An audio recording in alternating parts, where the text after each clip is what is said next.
Hey, what's up, everybody? This is an open discussion with C3 Films. My name is Chris, and this is. Cheryl. And today we're going to be talking about the anthology series Black Mirror. Season 6 came out in mid June with 5 episodes. So we're going to at least be talking about in detail episode 1. We might mention some of the other episodes loosely, but spoiler alert, if you haven't seen it, it's on Netflix. You can go over there, check it out there, and then come back and see what we had to say about it. And you can watch them in any order because they're all standalone stories. But the one we're going to be talking about today is Joan is Awful as far as the detail. So we're going to go ahead and jump right in. So Black Mirror's been gone for a while. I think it came back briefly during the pandemic, but it's been I think it's been at least a little bit over a year and a half, maybe 2 years since we last got a season of Black Mirror. I could be misremembering that. But either way, like I love anthologies. So whenever an anthology comes out, I'm usually wanting to check it out. Like Love, Death, Robots, Star Wars Visions, and we're gonna be talking about Kizazimoto later. So like I really dig anthologies because I feel like anthologies have the opportunity to take a lot of risk with storytelling and doing things that we might not necessarily see in a serialized show or in a movie. So Black Mirror, the thing about Black Mirror is the fact that it does a lot. It delves in horror and sci-fi, but sometimes it just delves into the weird. And so it's kind of up in the air what you're going to get when you watch a Black Mirror episode. And Joan is Awful is kind of like Netflix's meta commentary on, I guess, Netflix itself, which also makes me wonder about the people who made it, if they were made it knowing that they were going to be making fun of Netflix, and then Netflix doesn't even realize that they're playing into the thing that they're being made fun of for. But anyway, that's beside the point. Let's see what you had to think about it. Like, obviously neither one of us knew what it was going to be going in. I don't think you saw a trailer, so I did see a trailer, so I had like an inkling. But what were your thoughts going into the episode? Well, I had previously seen a few episodes of Black Mirror, and I know that they are they are pretty good. Like I found the stories that I'd seen to be really interesting. Mm-hmm. But they make me feel to a certain level of shitty. So so I don't really like watching Black Mirror like on the regular. Like I'm not in a hurry to watch it for that Mm-hmm. reason. Um this episode, like you'd mentioned, is to me at least that it was a bit lighter. And I actually thought it was kind of funny. And Mm-hmm. when I first started watching it, the like for a good amount of time, I was like, when is this gonna get like technologically weird? And Uh, like yes. I was waiting for the technology part of it because I was like, they look like normal people in a normal world doing normal people things. And then that's Mm-hmm. when I saw the show and I was like, oh my gosh, Streamberry, this is so funny. It's a play on Netflix. It even looks just like Netflix, the interface, and super meta. And I thought it was funny that like Selma Hayek was playing Annie Murphy, and then Kate Blanchett was playing Selma Selma Hayek. Hayek. I was like, this is so funny. I love it. Um, I mean, and I was laughing pretty hard when when she was like eating the food Oh that God. Krish made her, and she was like, "Is that Mm. salt?" Yes. Wow, yeah. No, I thought it was. And I know the show is called, or the episode was called, "Joan is Awful," and I was like, she doesn't seem so bad. She actually seems like a pretty nice, decent person, like a Yeah. regular person. So I was like, where's this episode going? Hmm. Yeah. So like the when you first watch it and that gets that reveal that her life is being recorded, that's kind of like the technological like what the heck is going on factor, right? Because this everything we see in the first episode or and by the time that she's seeing the episode on Netflix on Streamberry, or stuff that happened that exact day, and you're just like, this is kind of impossible, right? How are they getting this story out and on streaming in like a limited amount of time? And so then you find out that it's because of an AI program that puts this together and uses like deep fake technology to make like actors that have given their likeness to be used in the thing, and that's how they get it. And then she even asks like, how do they know what my how do they know what's happening in my life, like all this stuff? And they're like, oh, they're just taking the information from your phone when you say like, oh, I like this thing, and then and then you get a bunch of ads for that thing, and you're just like, oh my goodness. So yeah, it's really interesting how funny this is, considering that I feel like a lot of Black Mirror episodes, like you said, are not very funny. When people think about Black Mirror, I think that they the algorithm, yes. when when people think about Black Mirror, they think about like the depression of it all. And I think whenever they think about like happy episodes, they might think about San Junipero, and that's it. Um, so which actually gets mentioned in another episode, but yeah, but this one is legitimately funny. It's you kind of feel for this girl and what she's going through, and they make sure that you know that she's backed in a corner. She literally can't do anything about it. They're like, because it was funny when I watched it, because when I turned my Netflix on, I hadn't had my turned my Netflix on in like 2 or 3 months or something like that, right?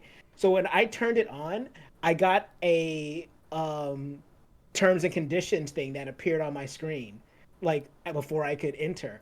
And after reading through it thoroughly and making sure that everything in there was up to snuff, I clicked OK.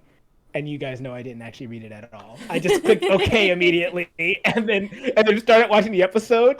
And so then when they started the episode, and the episode was like, "Oh yeah, you signed away your rights with the terms and conditions that you didn't read." And she was like, "Who's gonna read that?" I literally had this moment of like, oh crap, did Netflix just play me? Did they do that knowing I was gonna watch this episode? And like my Right? brain was my brain was tripping, because I was like, I literally just ignored the terms and conditions, and now I'm watching about how that's messing someone up. I But actually that's almost like, thought it was a part of the episode. right? I mean, it's like it's such a social commentary. I'm sure that a lot of the Black, or well, probably all of the Black Mirror episodes have some kind of social commentary on it. Hmm. And there were quite a few in this one, like how people enjoy reality, how, at the cost of someone, like a real person's, consequence, um, Hmm. and their lives, and like we don't care because we're entertained, and also the whole thing about how like we don't read the terms and conditions because they're so long, and they're like the way they're written is in a jargon that we don't speak legalese, so we wouldn't really know what it means anyways. And then like it's so rough, and like, and we know it too. We know we're just signing away because we're like, well, we want to use this thing, so Right, we're because that's trusting the you other to thing. be a reasonable company, and we're gonna sign it. Yeah, Yeah, nobody because reads. don't forget about the fact that like if you choose to not accept, you can't use the service. Exactly. So So we're gonna click. Yeah, I read it. the service that you paid for already, by the way. Right. And then we get updates because there's like an update to your privacy terms or whatever, and then you have to read that. Like, Hmm. um, I am gonna say I have read them before, and then after Hmm. reading them, I'm like, ugh, why'd I even waste my time? I tried reading it once for a video game because it said in order to play this game online, you have to accept the terms and conditions. And I got halfway through and I was just like, yeah, no, I already bought this game. I spent $70. Screw it. And I just clicked I clicked accept. Right? I mean, it's. I feel like it's responsible to at least skim through it and see if there's any like red flags and stuff like Hmm. that. But yeah, it's like the fact that we're expected to read these things. Like, I get the importance of it, but it does actually give companies the opportunity to do exactly this and Yes. take advantage of us not reading it because they know that we're not reading it. Yep. So I mean, that's a real scary thing. Yeah, I mean, and it works because of the on the from the standpoint of like some of like the best kind of meta commentary or I guess almost horror related things get you to question your reality or think to yourself, could this happen to me or is there someone in my closet or something like that? And for the briefest moments, I had this thing of, am I going to see Chris is awful in a moment? It's like, is this really about to happen? Even though I know it's not, but like I had that moment, and it's crazy because so she feels like she can't do anything about her situation, except when she realizes that she could possibly make it so that Selma Hayek, the real Selma Hayek, will get upset about how her likeness is being used, which is fair because anybody would. And so that's why she decides to do the most ridiculous thing imaginable in order to get Selma Hayek's attention, thinking that someone with more power will be able to take care of the situation. Which is, when I thought about that, I was like, that's pretty smart. You can't do anything, but you know someone else that's above you can. And then you find out that even Selma Hayek also sold her own soul away because of like not reading the terms and conditions of the whatever contract she signed. But even then, her argument was great because she's like, she's like, I'm dyslexic, I have questionable English, and I was like, this is like legitimately, I am having a fun time watching this right now, and I was really excited to see where it was gonna go. Also, Selma Hayek, does this woman age? I Like, know, right? at all? She's a What? goddess. Like, she looked great in this, and she came in with that all yellow suit, and I'm like, you're pulling that off, girl. You got this. There So was yeah, never so a day in my life I could pull that outfit off. no, and even when we find out when we get to the end of the episode, even the actress that was wearing it doesn't pull it off as well as Selma Hayek pulls it off. So that's to be noted. But yeah, so they decide though Selma Hayek, when she realizes that her lawyer can't help her, she actually goes to Joan, and they decide that they're going to take down the computer, which is a quantum computer that puts together all of this algorithm and all this other stuff. They even make a commentary on how they initially started with something that was positive, saying like this person is awesome, but nobody watched it. So people tune in more when it's negative, and you kind of call to light people's negative ideas of themselves, but thus making it more real. So like even that, it was like a little message about that, but they were saying that they pulled just anybody. But then they decide that they're going to destroy the computer. They find it, and then that's when the shoe drops, where you find out that what we're in is a digital world that is a recreation of the actual Joan. And what we thought at the time was us watching a show about a person that was watching a show about them is actually the show itself. And that's where it kind of just like, oh my, oh, Yeah. all right, wow, That's that's where we are. yeah, that's when I was like, "Whoa, what? I'm in a box and it's like Inception, like a dream and a dream and a dream." And I was like, "Okay, that's." I was like, it took me a sec to wrap my head around it until after she broke the thing. Then Yeah, I was like, "Oh, right. now I get it." And I was Mm-hmm. and while I was watching, I was like, "They're watching what we're watching." They're watching what we're watching. Exactly.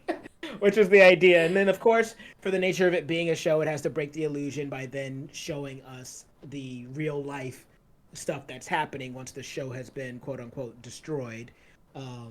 But I thought that that worked very well, and I just got triggered by the chat. But I thought and so I thought it worked really well. And then you find out that yes, the actual Joan is a regular person, and the actress that was playing Joan in the Netflix show that we were watching is the actress that was in the real world that was having her likeness used. So, and then it has a very positive ending at the end where she has, because she mentions earlier that she wanted to always wanted to own a coffee shop, at the end, she has that coffee shop. She has a how what is it? Ankle bracelet. Yeah, the house arrest bracelet, right? Her and the actress have the house. I can't speak. They have the ankle bracelets on, house arrest bracelets on, but they're still friends and they're visiting each other and having coffee and everything else like that. And so it's a very satisfying ending. It's probably one of the most satisfying endings I've seen from Black Mirror that didn't leave you just like horrified and worried about everyone that just died. Ankle monitor. Thank you. What are words? I know. See, this is why we need the chat. Um, but I mean, I was confused though, because if they're both under house arrest, how are they? Like, I get Joan being in the coffee shop because that's her work, Mm-hmm. but I don't get Annie being there just getting coffee. Yeah, I don't know how house arrest works, so I don't know if it's a vicinity. You can't like leave like a county or something like that. Um, and like you're allowed to still like go to coffee, go to the store to get like groceries, go to like your work or whatever. I'm not entirely sure how it worked, but I just assumed that she lived not that far from Joan, and that's why that she's able to go to that coffee shop. Otherwise, it doesn't make any sense. Plus, it's a nice shot seeing like the low angle with both their legs with the ankle bracelets on them. It's pretty cool. Yeah. So what restrictions are imposed. So yeah, but either way, so that's basically it for Jonah's Awful. Even when she's destroying the computer, you get to see the layers where you see Selma Hayek as Joan destroying the computer because for her she was Joan and Kate, Blanchett was the person playing her, and you just imagine that went on ad infinitum. But yeah, that is the happiest episode in those 5 episodes. I'll tell you right. It goes immediately downhill after that episode. Yeah, I did not want to watch more. It's too hard to watch and it's scary. Like even though it was a happy episode, it was still kind of scary because it just made me think about all the terms and conditions that we're not reading. Mm-hmm. Because Yeah, like and literally everything has one. Are we supposed to read them all? I mean, there's got to be a better way for this. not one that benefits the consumer, but plenty that benefit the companies. Yeah. So, but yeah, there are four other episodes. I'll touch on them real brief, but I won't go into detail on them. The second episode actually kind of feels like old school Black Mirror, where it takes place in the UK, and the story is less about technology and more about just the general crappiness of human beings. But it's another very good one. I do think that the season overall is strong. The third episode is the one that's probably the most, I guess, put forth because it stars Josh Hartnett and Aaron Paul as the leading characters, and it's also the one that is the most sci-fi out of all of them, where it takes place in where they're on a space station, but they have access to being able to put their consciousness into androids that occupy space on Earth, and those androids look exactly like them. So it allows them to be in the space station where they have to work for years on end, but still allows for them to be able to be with their family whenever they whenever they plug their mind into this machine. That's And then cool. so that's the base concept for that, and then where it goes from there is it gets kind of crazy, intriguing, and interesting. The fourth one, the less you know about that one, the better. But that one stars Zazie Beetz in the leading role, where she plays a paparazzi, and that one is more like a that gets interesting as you follow it. It's not very clear what's happening at first, but as you follow that story, it's very interesting. But it's not as it's not as sci-fi as like the other ones before that. And then the final one, which is probably my favorite, is the one that it follows this woman that's in, I want to say, like the 60s or the 70s, who's living in the UK, who is, I want to say, of Middle Eastern descent, and she is kind of being discriminated against because of, like who she is and living in an all-white community, and she ends up finding a totem that summons a demon, and the demon tells her that you have to kill 3 people in 3 days or the world's gonna end. And and Whoa. she's like, wait, what? That one's another one that's kind of funny. So Why didn't you tell me to watch that one? I wasn't sure. I was rolling the dice. I said because Netflix gets kind of confused with how they organize their shows sometimes. So I was like, she's either gonna watch the first episode, which is Jonah's Awful, or she's gonna watch the last episode, which is like Demon like 99, I think it's called. And I was like, either one she watches, I think she's gonna have a fun time. As long as she's not watching the ones in the middle, the ones on either end, she'll be fun. So if you want, you can go back and watch that one because that one won't leave you upset. Okay. That one is my favorite episode, and I had the most fun. I had the most fun watching that one. Chat. I need Duly y'all to relax. noted. I know. I am not going to read what they're saying. Chat is y'all need to relax. Y'all. I agree. Please calm down. We're Oh breaking Chris gosh. again. Oh my goodness. So, anyway, overall, I think that I really enjoyed the season. I thought like there have been other seasons where I've liked some of the episodes, but not all of them. And even this one has varying quality, but I don't think that any of the episodes that I saw for this batch were bad. I thought that they were all very, very well executed. Even the ones that kind of leave you feeling soul crushed, I felt that they were very well done, and the message that they were trying to send was one that that you could get from just experiencing the story. So yeah, it's so I definitely recommend it to people if you're ready for emotionally prepared. But if it feels like you're not as emotionally prepared for some of the more hard hitting episodes, well then at least you can watch episode 1 of season 6 and episode 5 of season 6 because those are generally more lighthearted and fun with a satisfying ending. And actually, yeah. Actually, you know what? Dang. I kind of wish I did tell you to watch Demon 99 because you actually would have liked that ending probably even more than Jonah's Awful. Ooh, Now I'm thinking about it, you would love that ending. sounds like someone dies. So, well, 3 people in Three three people have to days. die, yeah. So, but yeah, before we get out of here, that's everything that I kind of have to say without going into too much more detail about the other episodes. But is there anything else that you kind of wanted to just say about like Jonah's Awful or just Black Mirror in general? No, I think that's it for me. All right. So with that, we're gonna go ahead and get out of here. But if you guys want to hear us talk more, you can check us out on our Twitch channel, twitch.tv/C3Films. We're great to see you over there. But what do you guys think about this season of Black Mirror? Did you like it? Did you think it was one of the stronger seasons? Did you think it was kind of one of the weaker ones? Do you kind of wish we went back to like what kind of old school Black Mirror was back in like season 1 and 2? What are your thoughts about that and more? Comment below. Let us know. And while you're down there, if you give us a like, share, subscribe. Even if you don't, though, I have been Chris, and this has been. Uh oh.